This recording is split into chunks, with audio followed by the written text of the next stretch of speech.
ಅದ್ಭುತ ವಿತರಣೆ ಅಂತಂದ್ರೆ ನಾವು ಯಾವತ್ತೋ ಪ್ರಸಾದ ಕೊಡ್ತಾ ಇದೀವಿ. ಏನೋ ಒಂದ್ ಸ್ವಲ್ಪ 1 ಅವರ್ ಕೊಡ್ತೀವಿ, 2 ಅವರ್ ಕೊಡ್ತೀವಿ, ಅದಕ್ಕೆ ಮುಗಿಸ್ಬಿಡ್ತೀವಿ, ಏನು ದೇವ್ರಿಗೆ ಪ್ರಸಾದ ಕೊಟ್ಟಿದೀವಿ ಅಂತ.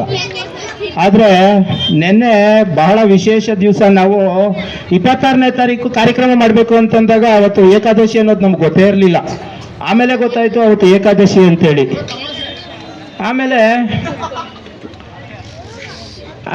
ಅವತ್ತು 26ನೇ ತಾರೀಕು ಆ ವಿಶೇಷ ದಿವಸ ಬೆಳಗ್ಗೆಯಿಂದ ಸಂಜೆವರೆಗೂ ಏನು ನಮ್ಮ ಕಾರ್ಯಕ್ರಮ ಮುಕ್ತಾಯ ಆಗಿತ್ತು ಅಂಥವರೆಗೂ ಸಹ ಪ್ರಸಾದ ವಿತರಣೆ ಅಂತ ಹಿಂದೆ ನಡೆದಿತ್ತು. ಪ್ರತಿದಿನ ಅನ್ನ ಸಂತರ್ಪಣೆ ನಡೀತಿತ್ತು. ಅಟ್ಲೀಸ್ಟ್ 500 ವರ್ಷದ ನಂತರ ಒಂದು ದಿವಸ ಆದ್ರೂ ಸಹ ಈ ಒಂದು ಐತಿಹಾಸಿಕ ಕಾರ್ಯಕ್ರಮದಲ್ಲಿ ಬೆಳಗ್ಗೆಯಿಂದ ಸಂಜೆವರೆಗೂ ಒಂದು ಪ್ರಸಾದ ವಿತರಣೆ ಕಾರ್ಯಕ್ರಮ ಮಾಡಬೇಕು ಅಂತೇಳಿ ನಮ್ಮ ಗ್ರಾಮದ ಹಿರಿಯರಾದಂಥ ಮುನೇಗೌಡರ ಹತ್ರ ಕೇಳ್ಕೊಂಡಾಗ ಅವರ ತಂಡ ಏನು ಚಿಕ್ಕರಾಜುರವರು, ಎಸ್.ಎ.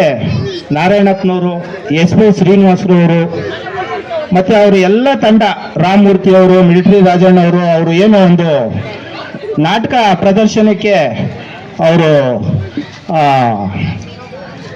ತಯಾರಿ ನಡೆಸ್ತಾ ಇದ್ದಾರೆ.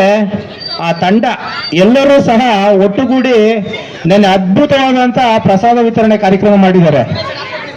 ನಿಜವಾಗ್ಲೂ ಇದೊಂದು ಇತಿಹಾಸದಲ್ಲಿ ಉಳಿಯತಕ್ಕಂಥ, ಅದು ಏನೋ ಒಂದು ದಿವಸ ಪ್ರಸಾದ ಕೊಟ್ಟಿದ್ದಾರೆ, ಏನೋ ಆಗ್ಬಿಡ್ತು ಅನ್ನೋದು ಹೇಳ್ಕೋಬೋದು. ಆದರೆ ಅದರ ಮಹತ್ವ ಭಗವಂತನಿಗೆ ಪ್ರೀತಿ ಆಗಿದೆ ಅಂತೇಳಿ ನಾನು ಭಾವಿಸ್ತೀನಿ.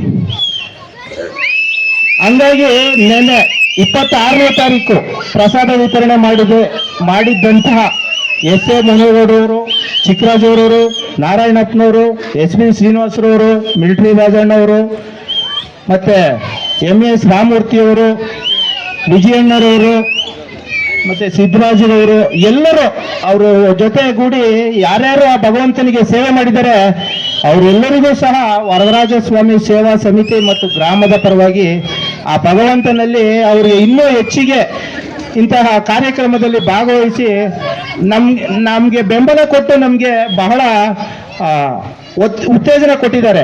ಅವರಿಗೆ ಆ ಭಗವಂತ ವರದರಾಜ ಸ್ವಾಮಿ ಆಯುರ ಆರೋಗ್ಯ ಐಶ್ವರ್ಯ ಕೊಟ್ಟು ಕಾಪಾಡಲಿ ಅಂತೇಳಿ ನಮ್ಮ ವರದರಾಜ ಸ್ವಾಮಿ ಸೇವಾ ಸಮಿತಿ ವತಿಯಿಂದ ಒಂದು ಅವರಿಗೆ ಗೌರವ ಸಮರ್ಪಣೆ ಮಾಡಬೇಕು ಅಂತೇಳಿ ಕೇಳ್ಕೊಳ್ತೇವೆ. ಧನ್ಯವಾದಗಳು. ನಮ್ಮ